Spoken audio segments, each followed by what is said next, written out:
অ্যাম্বুলেন্সে কোনো রকম ভাবে দালাল চক্র চলবে না, তাও নির্দেশ দিয়েছেন। এবং সেক্ষেত্রে শুভেন্দু অধিকারী অর্থাৎ রাজ্যের মুখ্যমন্ত্রী কি বলা হয়েছে, অ্যাপের মাধ্যমে বুকিং করতে হবে, কিলোমিটার মেনে ভাড়া নির্ধারণ করতে হবে, নজরদারিতে থাকবে জিপিএস, নর্মাল, মিডল টায়ার এবং আইসিইউ অ্যাম্বুলেন্স থাকতে হবে, 3 পর্যায়ে মিলবে পরিষেবা।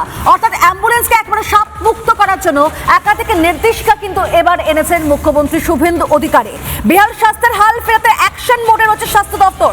কারণ আমরা দেখেছি রেফার পরিচ্ছন্নতার অভাব থেকে শুরু করে একাধিক এই মুহূর্তে কিন্তু সমস্যাগুলো ছিল আগে সরকারের আমলে, আর এবার সমস্ত কিছু থেকেই একেবারে মুক্ত করতে চলেছেন হাসপাতালগুলিকে মুখ্যমন্ত্রী শুভেন্দু অধিকারী। একটা রাজনৈতিক চর্চার আখড়া হয়ে গেছিল হাসপাতালের থেকে বেশি, পরিষেবার মান একদম পড়ে গেছিল। আগামী দিনে আপনারা একটা নতুন স্কেম দেখতে পাবেন। কোনো রকম দালাল রাজ বরদাস্ত করা হবে না, সে রোগী ভর্তি করানোতে হোক, খাওয়ার সাপ্লাই হোক, মেডিসিন সাপ্লাই হোক, জিরো টলারেন্স মুখ্যমন্ত্রীর নির্দেশ। বেডের সংখ্যা বাড়ানো হবে, পরিষেবার মান বাড়ানো হবে। অর্থাৎ এই স্কেম আগামী দিনে পশ্চিমবঙ্গের বড় হতে চলেছে। এটাই শুভেন্দু অধিকারীর শাসন, এটাই মোদিজির প্রবলেম।